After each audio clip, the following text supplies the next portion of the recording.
আসসালামু আলাইকুম। আজকে আমি বানাচ্ছি চন্দ্রকলা পিঠা। এই পিঠাগুলো খেতে এতটা পরিমাণ মজা, খুবই ইজিভাবে বানানো যায়। খুবই অল্প সময় লাগে এই পিঠাগুলো বানানো যায়।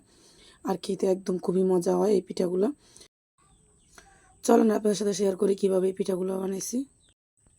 প্রথমে এখানে আমি দিয়ে দিছি পনে 1 কাপ সুজি, তার সাথে আমি দিয়ে দিছি 1 টেবিল চামচ ঘি। ঘি দিয়ে খুব সুন্দর করে এটাকে কিছুক্ষণ আমি ভেজে নেব। অবশ্যই চুলার আঁচটা একদম লোতে রেখে সুজিগুলো ভাজতে হবে, আনান্য সুজিগুলো একদমই পুড়ে যাবে। তো এখানে দিয়েছি আমি 2 টেবিল চামচ চিনি দিয়ে খুব সুন্দর করে চিনিটাও মিশিয়ে নিয়েছি। চিনিটা মিশানো হয়ে গেলে এখানে আমি দিয়ে দেবো কিছুটা পরিমাণ বাদাম কুচি দিয়ে খুব সুন্দর করে মিশিয়ে নেব। মিশানো হয়ে গেলে এখানে আমি দিয়ে দিচ্ছি 1/2 কাপ গুঁড়া দুধ দিয়ে খুব সুন্দর করে লাড়াচাড়া করে নিতে, লাড়াচাড়া করে খুব সুন্দর করে ভেজে নিব। ভেজে নেওয়ার পরে এখানে আমি দিয়ে দেবো 1 কাপ পানি। 1 কাপ পানি নিয়ে সুজিটাকে খুব সুন্দর করে রান্না করে নেব। রান্না বলতে একদম সুজিটাকে আমি শক্ত শক্ত করে রান্না করব। আর তার সাথে অ্যাড করেছি পরিমাণ মতো একটু লবণ দিয়ে খুব সুন্দর করে আমি শক্তভাবে সুজির ডোটা করে নিব। সুজির ডোটা করা হয়ে গেলে এখানে আমি নামিয়ে নেব। নামিয়ে নেওয়ার পরে এটাকে হালকা একটু আমি ঠান্ডা করে নেব। আপনারা দেখেই বুঝতে পারছেন যে আমি কী পরিমাণে এটাকে আমি শক্ত করে নিচ্ছি। শক্ত করা হয়ে গেলে এটা রান্না করা হয়ে গেলে এটাকে নামিয়ে এক সাইডে রেখে দেবো। এখানে আমি নিয়ে নিচ্ছি 2 কাপ ময়দা। 2 কাপ ময়দার সাথে এখানে পরিমাণ মতো লবণ আর 2 টেবিল চামচ আমি তেল দিয়েছি। তেলটা দিয়ে খুব ভালো করে ময়ান দিতে হবে। ময়ান দেওয়ার পরে এখানে নর্মাল তাপমাত্রা থাকা পানি দিয়ে আমি খুব সুন্দর করে একটা রুটি পরোটা যেভাবে বানাই এভাবে একটা ডো করে নিব।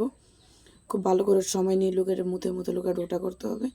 ডোটা করা হয়ে গেলে এখানে আমি খুব সুন্দর করে পাতলাও না আর একদমই মোটা না, এরকম একটা রুটি করে বেলে নেব। আপনার চাইলে ছোট করে রুটি বেলে নিতে পারেন। তো আমি এখানে খুব ইজিভাবে আপনাদেরকে দেখাতেছি। তো দেখার পরে এখানে বয়মের একটা আমি কাক নিছি। কাক নিয়ে খুব সুন্দর করে আমি এটা কেটে নিছি। তো আমার কাছে মনে হয়েছে যেটাতে ছোটো হবে, তো আমি আর একটু বড়ো দেখে নিছি, নিয়ে আমি খুব সুন্দর করে কেটে নিছি।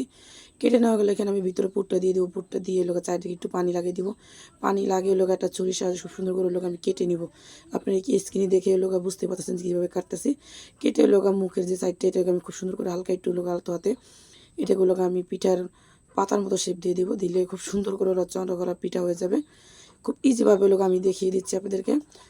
সবগুলো পিঠা বানানো গেলে এখানে আমি শিরা করে নিব। এখানে আমি 1 কাপ চিনির সাথে 1 কাপ পানি দিছি, দিয়ে খুব সুন্দর করে শিরা করে নিছি। এখানে শিরাটা যেহেতু ক্রিস্টালাইজ না হয়ে যায়, এখানে আমি আর একটু লেবু রস দিছি। দিয়ে পিঠাগুলো আমি খুব সুন্দর করে সময় নিয়ে ভেজে নিছি। ভেজে নিয়ে শিরার ভিতরে উল্টে পাল্টা আমি খুব সুন্দর করে পিঠাগুলো নিয়ে নিছি।